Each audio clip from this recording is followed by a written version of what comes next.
사실 많은 출시와 실패가 있었는데요.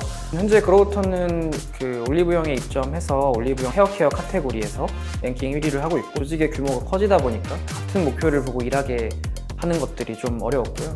사실 구성원들 입장에서 목표는 다소 멀고, 그래서 어떻게 하면 이 하우를 얼라인할 수 있을까를 고민을 하게 되었고, 가장 중요한 목표를 하나씩 선정하고 그 목표를 달성하기 위해서 우리가 노력을 기울여야 하는 선행 지표를 잡아서 조직을 운영하고 있습니다.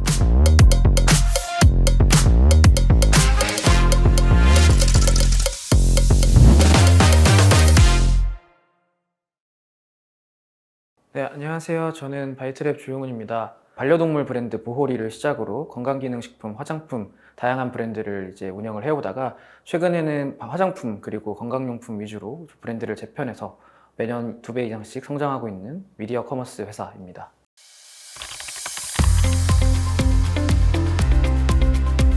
대표님이 바이트랩을 창업하게 된 계기는 어떻게 되시나요? 임팩트 있는 일을 하고 싶다는 생각이 좀 강했고, 큰 기업에서 제가 끼칠 수 있는 영향력은 비교적 작다고 생각을 합니다.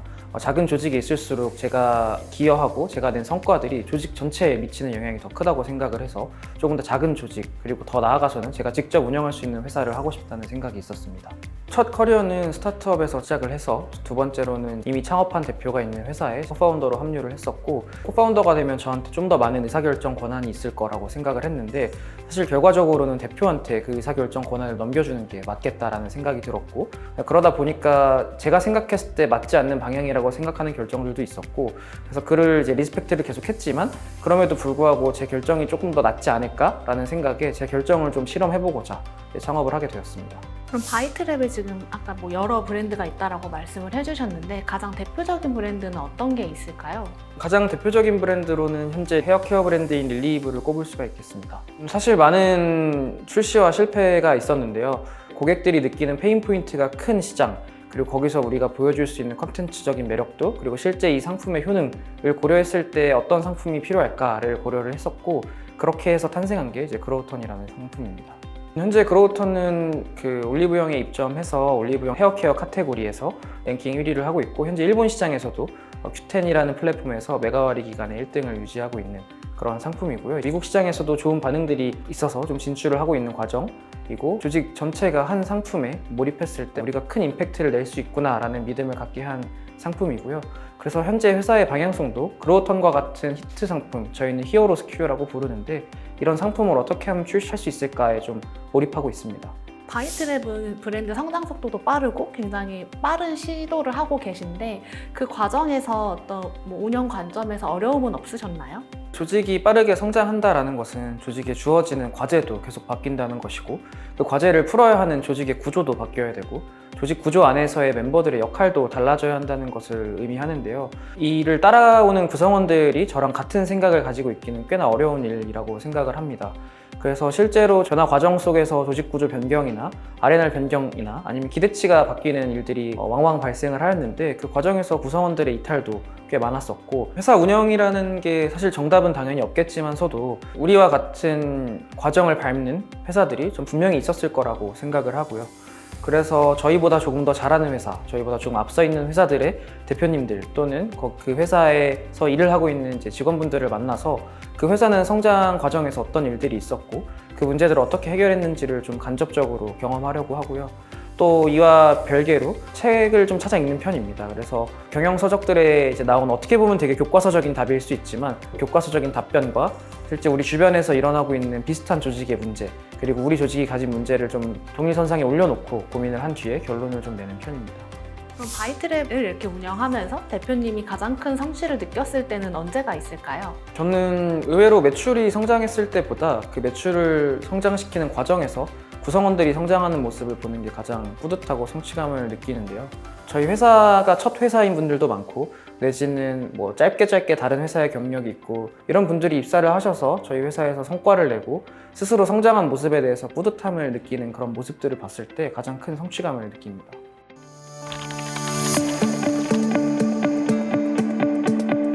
그럼 대표님이 조직 성장 과정에서 마주했던 가장 큰 어려움은 어떤 게 있으셨나요? 조직의 규모가 커지다 보니까 조직별로 이해관계가 달라지는 일들이 많이 생기더라고요. 그래서 그 이해관계를 맞추고 같은 목표를 보고 일하게 하는 것들이 좀 어려웠고요. 결국에 저는 각 조직들이 어떤 일을 했으면 좋겠는지 제 머릿속에는 있었는데 제가 가진 생각을 구성원들에게 전파하고 구성원들이 저와 같이 생각하게 하는 게 중요했는데요. 그 과정에서 제가 하는 말들이 구성원들에게 동일하게 이해되지 않는 경우들이 많이 발생을 했었습니다. 제가 뭘 잘못했다고 생각을 했고 내가 어떻게 이 커뮤니케이션을 더 잘할 수 있을까에 대한 고민을 많이 하였는데 당시에 이제 만났던 어떤 분에게 제가 조언을 들은 것으로는 생각보다 대표님의 잘못이 아닐 수도 있다. 받아들이는 구성원들이 이를 잘못 오해했을 수도 있다. 대표의 말을 대신해서 전달할 수 있는 뛰어난 중간 관리자들이 필요하다라는 말씀을 주셨었고 저도 그 말에 동의를 해서 리더십들을 많이 채용을 하고 제가 가지고 있는 메시지나 제가 전달하고자 하는 바를 리더들 위주로 전파를 시작을 했고요. 리더들께서 전달하는 과정에서 같은 메시지여도 그 조직에 맞게 약간씩 커스터마이징을 해서 조직원들에게 전달을 해주니까 구성원들도 제 메시지를 오해하지 않고 곡해하지 않고 잘 이해하게 되었고 그러다 보니까 조직 내에 좀 불필요한 갈등이나 오해가 많이 줄어들었던 경험이 있습니다. 여러 브랜드를 운영하다 보면 각기 브랜드마다 뭐 전략이나 이런 것들을 전체 조직 관점에서 얼라인 시키는 거는 어떤 식으로 하고 계신가요? 사실 해당 부분은 저희 조직도 아직 시행착오를 겪고 있는 과정이라고 생각을 합니다. 아무래도 브랜드가 여러 개이고 그 브랜드를 담당하는 조직이 여러 개인데 최근에는 심지어 이 브랜드가 판매되는 국가까지 늘어나고 있다 보니까 조직의 복잡도가 계속 증가하고 있는데요. 이를 얼라인 시키기 위해서 브랜드 단위의 목표를 설정하고 그 브랜드의 목표를 달성하기 위해서 각 조직이 노력해야 되는 목표를 잡고 그 조직의 목표를 달성하기 위해서 팀원들은 어떤 일들을 해야 하는지로 좀 나누어서 가져가고 있고요. 저희는 가중목 선행지표라는 것으로 이름을 부르는데요. 가장 중요한 목표를 하나씩 선정하고 그 목표를 달성하기 위해서 우리가 노력을 기울여야 하는 선행지표를 잡아서 조직을 운영하고 있습니다. 저희가 기존에 OKR을 운영을 할 때는 이제 오브젝티브, 어떤 것을 달성할 것인가, 그리고 키 리절트, 어떤 결과물을 내야 되는지까지는 조직이 잘 얼라인이 됐는데 이걸 어떻게 달성할 건지에 대해서는 얼라인이 잘 되지 않더라고요. 그래서 어떻게 하면 이 하우를 얼라인할 수 있을까를 고민을 하게 되었고 그래서 가장 중요한 목표, 가중목과 그 목표를 달성하기 위해 어떻게 할 것인가, 그 지표는 무엇인가를 고민하게 되는 선행지표 구조로 좀 회사를 바꾸어 나가고 있고요. OKR에서 가중목으로 바꾸는 게 단순히 그냥 운영 방식만 바꾼다가 아니고 구성원들에게 주차별로, 주기별로 어떤 결과물을 내야 되는지를 약속을 하고 이를 구조화해서 가중목을 좀 달성할 수 있게 선행지표를 조율해 나가면서 일을 할 수 있는 구조로 만들어 나가고 있습니다. 리더들도 매번 멤버들을 챙긴다가 아니고 멤버들이 먼저 내가 이런 것들을 했는데 이런 것들이 문제다 라고 바텀업으로 올릴 수 있고 거기에 대해서 리더들이 피드백을 주면서 목표를 달성할 수 있는 이런 선순환 구조를 만들기 위해서 노력하고 있습니다. 그렇게 가중목으로 바꾸고 나서 실제 구성원분들의 그런 목표 달성 과정이라던가 좀 변화된 부분들도 있으신가요? 가중목 선행지표의 운영 방식을 선택한 이유가 거기에 있는데요. 사실 구성원들 입장에서 목표는 다소 멀고 나한테 당장 와닿지 않는 이야기이기 너무 쉽다고 생각을 합니다. 실제로 저희가 OKR을 운영할 때도 그랬고요. 근데 선행지표라는 제도가 좋은 것은 목표가 무엇인지 합의가 되었고 어떤 것을 할지가 합의가 되었기 때문에 구성원들이 당장 이번 주에 어디에 집중해야 될지가 명확하게 보인다는 것이거든요.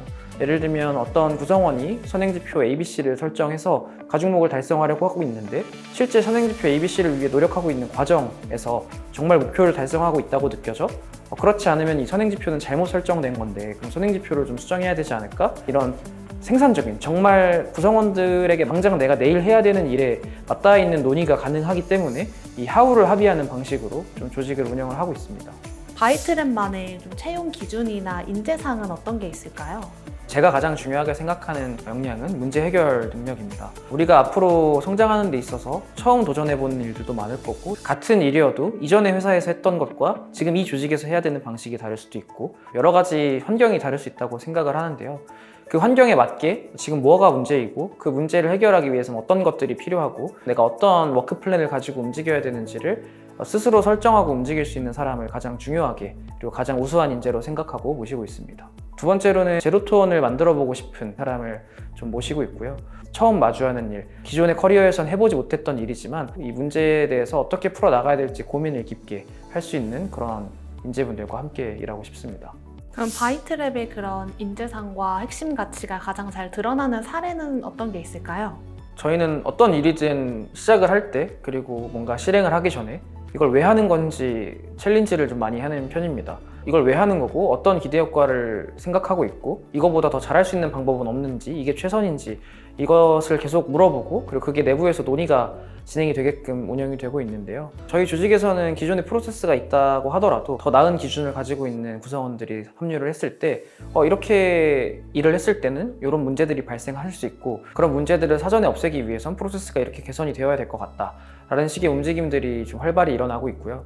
그래서 어떻게 보면 기존의 구성원들은 뭔가 프로세스가 바뀌는 것들에 대해서 약간의 피로감을 느끼고는 있지만 그럼에도 불구하고 알아서 구성원들끼리 문제를 정의하고 개선해 나가려는 모습들이 저희 조직에서 문제를 해결해 나가는 모습의 일환이라고 볼 수 있을 것 같습니다. 그럼 대표님은 바이트랩이 어떤 조직으로 성장하기를 바라시나요? 저는 저희 회사가 반복 가능한 성과를 낼 수 있는 회사가 되었으면 좋겠고 그 과정에서 가장 중요한 것은 회고 과정이라고 생각을 합니다. 그 이유가 이 결과가 반복 가능한지를 검토할 수 있는 방법이기 때문이라고 생각을 합니다. 어떤 결과가 반복적으로 좋게 나오기 위해서는 우리가 어떤 가설을 세웠고 어떤 문제를 정의했고 어떻게 접근하고 있는지에 대해서 계속 끊임없이 서로 챌린지를 해야 된다고 생각을 하고요. 이런 회고 과정이 반복되다 보면 우리가 목표를 달성하기 위한 과정이 계속해서 발전될 것이고 그 과정이 계속 발전된다고 하면 저희는 더 높은 목표를 달성할 수 있다고 생각합니다. 그럼 그런 팀을 만들기 위해서 대표님은 대표로서 어떤 리더가 되고 싶으신지도 궁금합니다. 저는 결국에 좋은 질문을 하는 리더가 되어야 된다고 생각을 합니다. 구성원들이 현재 당연하게 하고 있는 일들, 타성에 젖어서 하고 있는 일들에서 제가 우리 조직이 정말 성장하기 위해서는 어떤 문제를 풀어야 되는지, 어디에 관심을 기울여야 되는지를 계속 질문을 던지고 그 질문에 답을 하면서 성장을 할 수 있다고 생각하고 그래서 저도 조직에 계속해서 던지는 메시지는 이거 왜 이렇게 하는 거예요? 제가 생각했을 때 이게 더 나은 것 같은데 이건 검토해 보셨나요? 라는 질문들을 많이 하는데요. 그런 질문들을 통해서 과정을 깎아 나갈수록 결과가 당장엔 좋지 않더라도 결과적으로는 반복해서 성과를 낼 수 있는 문화를 갖추는 데 도움이 될 것이라고 생각합니다.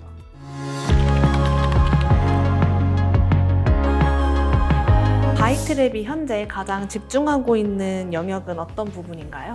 현재 가장 집중하고 있는 건 아무래도 얼라이먼트이긴 합니다. 조직이 커지고 브랜드가 많아지고 국가가 다양해지다 보니 이 부분들을 간결하게 단 하나의 목표를 가지고 움직일 수 있도록 얼라인을 맞추는 데 많은 노력을 기울이고 있습니다. 단기적인 목표로는 릴리브를 헤어케어 카테고리 탑 오브 마인드 브랜드로 만드는 것이 목표이고요.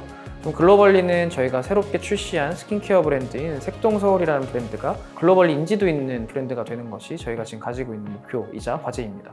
그럼 그런 과정에서 조직적으로 어떤 준비가 필요하다고 생각하시나요? 아직까지는 인턴을 제외하고 모든 포지션 면접에 제가 다 들어가고 있는데요. 왜 바이트랩에 지원했는가라고 하면 대다수의 구성원들의 답변은 성장하는 회사이고 성장에 일조하고 싶기 때문에 입사를 하였다고 말씀을 주세요. 저희가 성장하는 회사라는 것은 사실 그만큼 높은 목표를 가지고 움직이기 때문에 구성원분들이 성과를 달성하는 데 있어서 다소 필요하다고 생각을 하기도 합니다. 그래서 저는 요즘 고민하고 있는 것은 이 성과를 달성했을 때 우리 구성원들이 어떻게 하면 그 성취에 대해서 만족감을 느끼고 앞으로 나아갈 수 있을까? 결국에 저희가 지속 가능하게 성장하려면 우리 구성원들도 지속 가능하게 일을 할 수 있는 상황이어야 되는데 그렇게 되려면 우리 회사에서는 어떤 성취에 대한 축하라던가 보상을 해줄 수 있을까에 대한 고민을 좀 하고 있고요.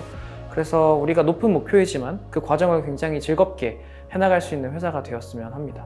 그럼 마지막으로 대표님과 좀 비슷한 고민을 하고 있는 대표님들에게 전하고 싶은 메시지가 있다면 한 말씀 부탁드립니다. 자신감을 갖는 게 중요하다고 생각을 합니다.